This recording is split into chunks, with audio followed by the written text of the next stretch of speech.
Hello guys, आज से algorithm की सीरीज स्टार्ट करते हैं। गाइस, मैंने जब आपको डेटा स्ट्रक्चर स्टार्ट करवाया था तभी बताया था कि डेटा स्ट्रक्चर और एल्गोरिथम दो सब्जेक्ट बहुत ज़्यादा इंपॉर्टेंट है गाइस एक कंप्यूटर साइंस स्टूडेंट के लिए। और गाइस बिल्कुल सही बात है। अगर आप एक कंप्यूटर साइंस या फिर आईटी फील्ड से हो तो गाइस किसी भी आईटी कंपनी के लिए गाइस डेटा स्ट्रक्चर और एल्गोरिथम बहुत ज़्यादा इंपॉर्टेंट सब्जेक्ट है।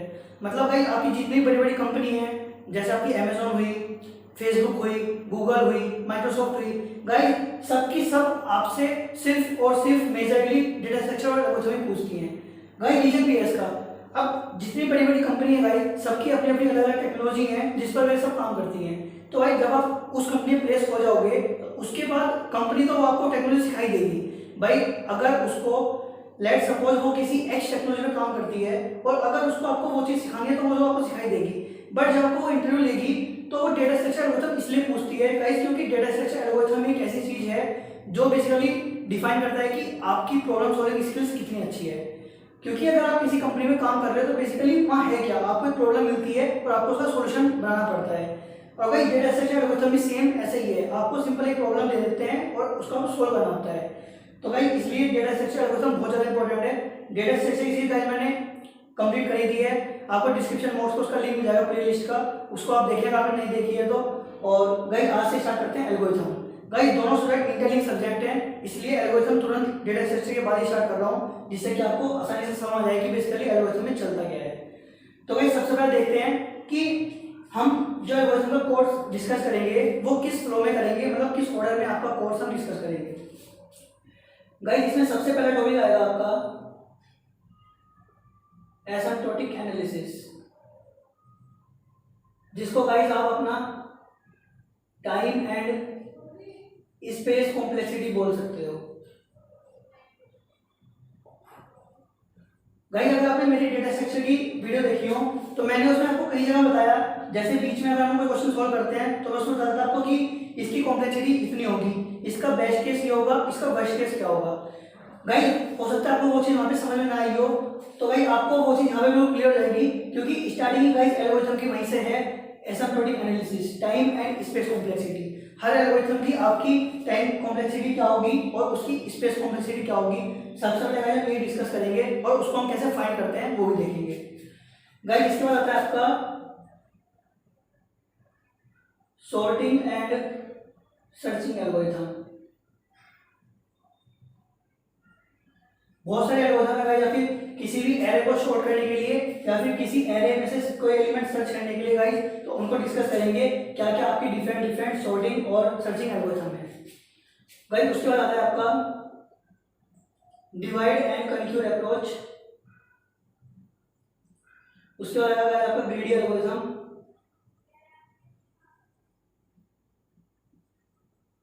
और गाइस लास्ट में पढ़ेंगे आपका डायनामिक प्रोग्रामिंग।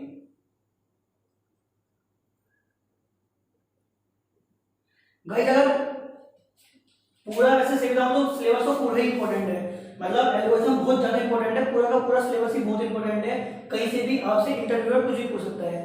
बट अगर एक अच्छी कंपनी की बात करें गाइस, जितने भी आपकी पैकेज आपको 10 लाख से ऊपर की देगी तो भाई उसके लिए आपको ये जो ये टॉपिक है डायनेमिक प्रोग्रामिंग, इसको बहुत अच्छी तरह करना है गाइस, क्योंकि डायनेमिक प्रोग्रामिंग एक ऐसी चीज है अगर आपको ये बिल्कुल क्लियर समझ में आ गया तो गाइस आप 90% प्रॉब्लम सॉल्व कर सकते हो। कोई भी अगर आपको कोई भी डेटा स्ट्रक्चर या एल्गोरिथम कोई भी प्रॉब्लम देता है तो आप सॉल्व कर लोगे गाइस। मतलब आप इसको सबसे डिफिकल्ट बोल सकते हो, लेकिन गाइस इसके बहुत एडवांटेज हैं, उसके ऊपर बहुत सारे प्रॉब्लम्स हैं।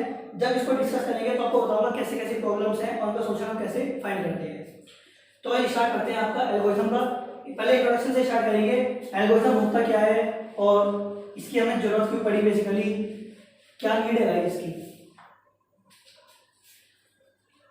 गाइस पहले अगर मैं आपकी एल्गोरिथम की बात करूं तो एल्गोरिथम की डेफिनेशन है आपकी, एल्गोरिथम इज अ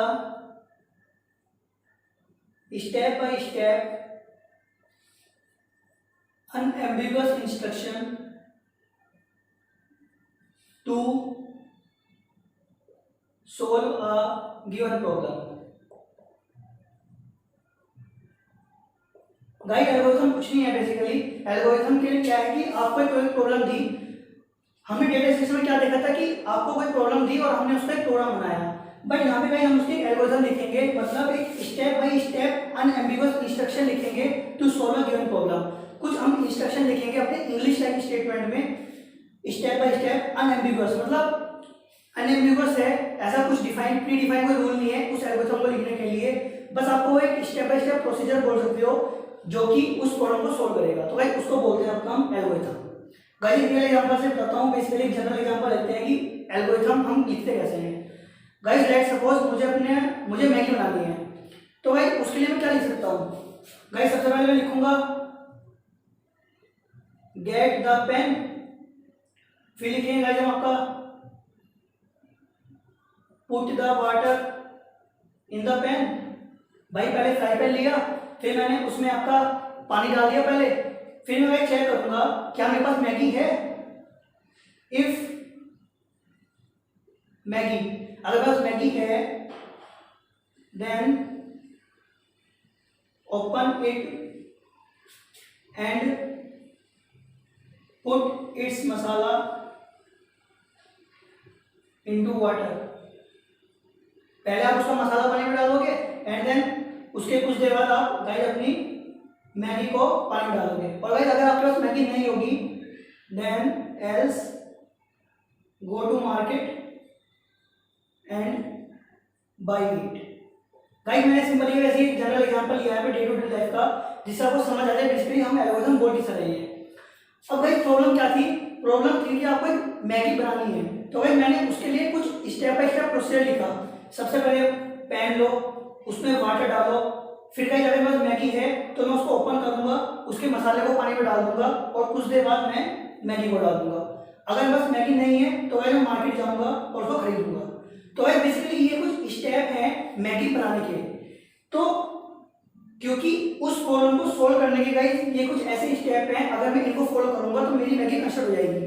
प्रॉब्लम थी मैगी बनाना है, तो मेरी प्रॉब्लम सोल्व हो गई, मेरी मैगी बन गई जब मैंने इन स्टेप्स को फॉलो करा। तो गाइस ऐसे ही हम step by step unambiguous instruction को बोलते हैं आपकी एल्गोरिथम।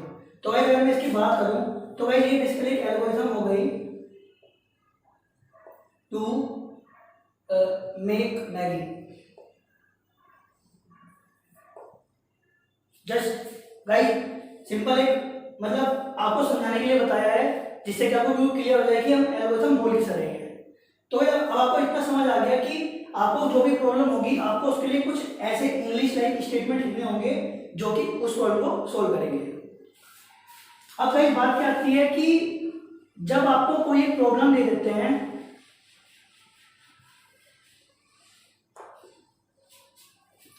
गाइस लेट्स सपोज आपको कोई प्रॉब्लम दी है तो उसकी बहुत सारी एल्गोरिथम होती है। भाई आप A1, A2, A3 and AN, मतलब किसी बंदे ने एल्गोरिथम A1 लिखी उस प्रॉब्लम की, किसने लिखी A2, किसने A3 और किसने AN।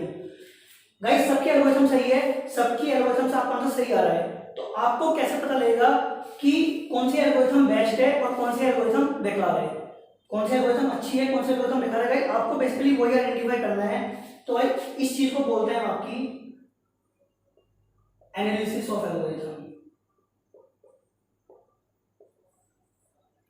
गाइस अगर मैं आपके यूनिवर्सिटी एग्जाम के सिलेबस सब्जेक्ट की बात करूं तो भाई आपके सब्जेक्ट का नाम भी ये होता है यहाँ पर design and analysis of algorithm. मतलब आपको एल्गोरिथम डिजाइन करना है और डिजाइन करने के बाद उसको एनालिसिस करना है कि वो एल्गोरिथम आपकी अच्छी है बेकार है, अगर बेकार है तो भाई आपको उसको कैसे अच्छा करना है, ये सब आपको बेसिकली यहाँ पे एनालाइज करना होगा। तो भाई हम फुल स्टार्ट में ये देखेंगे कि कैसे हम किसी भी प्रॉब्लम के लिए एल्गोरिथम डिजाइन करेंगे एंड देन उसको एनालाइज करेंगे। गाइस पहले एनालिसिस वाली बात समझते हैं रियल एग्जांपल से।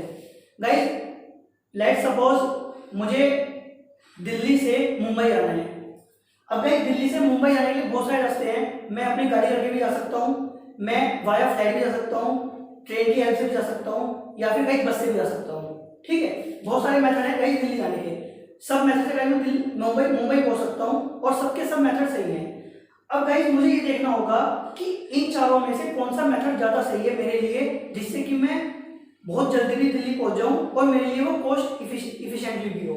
मतलब गाइस उसमें कोच भी कम से कम लगे और मैं जल्दी जल्दी पहुंच जाऊं। तो गाइस क्योंकि जो मेरे पास 4 मतलब एक तरीके थे दिल्ली से मुंबई जाने के लिए, मैंने उसमें से एनालिसिस करा कि कौन से वे से मेरी कॉस्ट कम लग रही है और कौन से वे से मेरे टाइम कम लग रहा है। उसके बेस पे गाइस मैं बोलूंगा कि भाई ये वाला तरीका मेरे लिए ज़्यादा बेहतर है और मैं इस पाथ से अपना मुंबई जाऊंगा दिल्ली से। ठीक है गाइस, सेम ऐसी जब हम किसी बेसिकली प्रॉब्लम को एनालिसिस करते हैं तो हमें यहाँ पे 2 चीज के ऊपर एनालिसिस करनी है किसी भी एल्गोरिथम की। गाइस तो 2 चीज क्या है आपकी, पहली है गाइस आपकी टाइम और सेकंड है गाइस आपकी स्पेस। मतलब जो हमने एल्गोरिथम डिजाइन करी है वो कितना टाइम ले रही है, how much time it take to run on the CPU. मतलब गाइस सीपीयू एग्जीक्यूशन के समय वो कितना टाइम ले रही है उसको बोलते हैं गाइस हम टाइम। और स्पेस मतलब वो आपकी मेमोरी में कितना स्पेस ले रही है उसको बोलेंगे हम उसका स्पेस। तो गाइस हम किसी भी एल्गोरिथम को उसके टाइम और स्पेस के बेस पर एनालिसिस करते हैं और इसी को बोलते हैं गाइस हम बेसिकली आपकी टाइम कॉम्प्लेक्सिटी और स्पेस कॉम्प्लेक्सिटी। मतलब हमें अपनी हर एल्गोरिथम की टाइम कॉम्प्लेक्सिटी और स्पेस कॉम्प्लेक्सिटी जैसी चीज कैलकुलेट करनी होगी और गाइस हम उसी के ऊपर हम बोल सकते हैं कि भाई आपकी ये एल्गोरिथम सही है और ये एल्गोरिथम बेकार है। अब गाइस एक चीज बतानी है इसमें, पहली बात तो जो आपकी ये एनालिसिस होती है ये हम दो तरह की होती है बेसिकली एनालिसिस। गाइस एक होती है आपकी प्राइमरी एनालिसिस और एक होती है आपकी posterior analysis. Guys primary analysis की बात करूं तो it is done before the execution. मतलब एल्गोरिथम का एग्जीक्यूशन होने से पहले हम उसको जो एनालिसिस करते हैं उस एनालिसिस को बोलते हैं आपकी प्राइमरी एनालिसिस। और गाइस जो आपकी बाद में होती है मतलब आफ्टर द एग्जीक्यूशन जो हम एनालिसिस करते हैं उसको बोलते हैं हम आपकी पोस्टीरियर एनालिसिस। गाइस अगर पोस्टीरियर एनालिसिस की बात करूं तो ये आपका कंप्लीट डिपेंड करता है, depends on CPU architecture and much more. मतलब कुछ और चीजों पर डिपेंड करता है, मतलब उसके आर्किटेक्चर, उसका सीपीयू, उसके हार्डवेयर, इन सब पे डिपेंड करता है आपका पोस्टीरियर एनालिसिस। क्योंकि गाइस हमने उसको एग्जीक्यूशन होने के बाद कैलकुलेट करा, बट जो आपकी ये बिफोर द एग्जीक्यूशन होता है गाइस ये इंडिपेंडेंट होता है किसी भी चीज के, मतलब independent of system architecture. Guys अगर प्राइमरी एनालिसिस की बात करूं तो प्राइमरी एनालिसिस में बेसिकली यही कैलकुलेट करते हैं कि जो हमने एल्गोरिथम लिखी वो बेसिकली कितने नंबर ऑफ स्टेप्स या फिर कितने नंबर ऑफ टाइम वो लाइंस ऑफ कोड आपका एग्जीक्यूट होगा। मतलब जो हमने स्टेप बाय स्टेप एक प्रोसीजर लिखा एल्गोरिथम की फॉर्म में वो आपका गाइस कितने नंबर ऑफ टाइम एग्जीक्यूट होगा यहाँ पे हम वो कैलकुलेट करते हैं। और गाइस ये तो आपका कंप्लीट सिस्टम के ऊपर डिपेंड है कि आपका सिस्टम का आर्किटेक्चर कैसा है, आपका सिस्टम का हार्डवेयर कैसा है, ये सब उसके ऊपर डिपेंड करेगा। सेकंड चीज गाइस जो आपका पोस्टीरियर एनालिसिस है ये आपको एग्जैक्ट आंसर देता है, बट जो आपका प्राइमरी एनालिसिस है ये गाइस आपको अप्रोक्सीमेट आंसर देगा। बट गाइस मैं आपको बता दूं कि हम पूरी एल्गोरिथम के सब्जेक्ट में आपकी प्राइमरी एनालिसिस ही करेंगे, क्योंकि गाइस प्राइमरी एनालिसिस हम मतलब एग्जीक्यूशन होने से पहले ही कर रहे हैं, तो हमें पहले ही देखना है कि गाइस कौन सी एल्गोरिथम ऐसी है जो कम टाइम लेगी और कम स्पेस लेगी। तो गाइस हम हर एल्गोरिथम की बेसिकली प्राइमरी एनालिसिस ही करेंगे और उसकी हेल्प से गाइस हम अपने एल्गोरिथम की टाइम कॉम्प्लेक्सिटी और स्पेस कॉम्प्लेक्सिटी को डिफाइन करेंगे या फिर कह सकते हो उसको फाइंड करेंगे एंड देन उसके बेस पर बोलेंगे गाइस कि आपकी ये एल्गोरिथम अच्छी है और ये एल्गोरिथम बेकार है। ठीक है, तो गाइस ये आपका बेसिकली इंट्रोडक्शन था कि आपका एल्गोरिथम का मतलब क्या होता है और एनालिसिस का मतलब क्या है, एनालिसिस कितने तरह की होती है, टाइम कॉम्प्लेक्सिटी और स्पेस कॉम्प्लेक्सिटी का क्या मतलब था। गाइस इसके बाद मैंने आपको शुरू में एक चीज बताई कि एल्गोरिथम क्या था आपका, स्टेप बाय स्टेप प्रोसीजर बोल लो है गाइस, अनएम्बिगुअस इंस्ट्रक्शन बोलो, बात एक ही है। Step by step procedure to solve a given problem. Guys जब भी आप कोई एल्गोरिथम डिजाइन करोगे तो हमेशा उसकी 5 प्रॉपर्टी को फॉलो करके चलना है, मतलब वे 5 चीज उसमें फॉलो होनी चाहिए। पहली इनपुट आउटपुट इफेक्टिवनेस डेफिनेटनेस और वह एक है आपकी फाइनाइटनेस। ये 5 प्रॉपर्टी है गाइस। जब भी आप कोई एल्गोरिथम डिजाइन करोगे तो हमेशा आपको ये देखना है कि वो एल्गोरिथम आपकी इन 5 को फॉलो करनी चाहिए। मतलब वो एल्गोरिथम गाइस कुछ ना कुछ इनपुट लेगी, कुछ ना कुछ आउटपुट भी देगी। इफेक्टिवनेस गाइस मतलब वो एल्गोरिथम आपकी इफेक्टिव होनी चाहिए। अगर इफेक्टिव की बात करो गाइस तो आपको बेसिकली ऐसी एल्गोरिथम डिजाइन करनी है जो टाइम कॉम्प्लेक्सिटी और स्पेस कॉम्प्लेक्सिटी के अकॉर्डिंग आपकी मतलब सही हो और कम से कम टाइम और कम से कम स्पेस में गाइस आपका वो चीज सॉल्व हो जाए। डेफिनेटनेस गाइस उसका कुछ डेफिनेट मतलब सॉल्यूशन होना चाहिए कि गाइस उस सॉल्यूशन की हेल्प से आप उस प्रॉब्लम को सॉल्व कर पा रहे हो। और फाइनाइटनेस गाइस कि वो एल्गोरिथम आपकी फाइनाइट नंबर ऑफ स्टेप्स में सॉल्यूशन प्रोवाइड कर देना चाहिए। मतलब फाइनाइटनेस बोले तो guys finite number of steps होने चाहिए। ऐसा नहीं है कि आपने वो एल्गोरिथम डिजाइन कर दी और वो जिस प्रॉब्लम के लिए आपने डिजाइन करी है गाइस वो एल्गोरिथम आपकी इनफाइनाइट चल रही है, रुक ही नहीं रही है, तो गाइस आपकी वो फाइनाइट नंबर ऑफ स्टेप्स में टर्मिनेट हो जानी चाहिए। तो गाइस आपकी ये 5 प्रॉपर्टी बोल सकते हो एल्गोरिथम की जिनको आपको फॉलो करना है। तो गाइस आप पहले इन सबको ध्यान से समझें। नेक्स्ट लेक्चर में मिलते हैं गाइस एसिम्प्टोटिक नोटेशन के साथ और समझेंगे different types of asymptotic notation हैं क्या और कैसे हम उनकी हेल्प से आपकी टाइम कॉम्प्लेक्सिटी और स्पेस कॉम्प्लेक्सिटी फाइंड करते हैं। Thank you guys.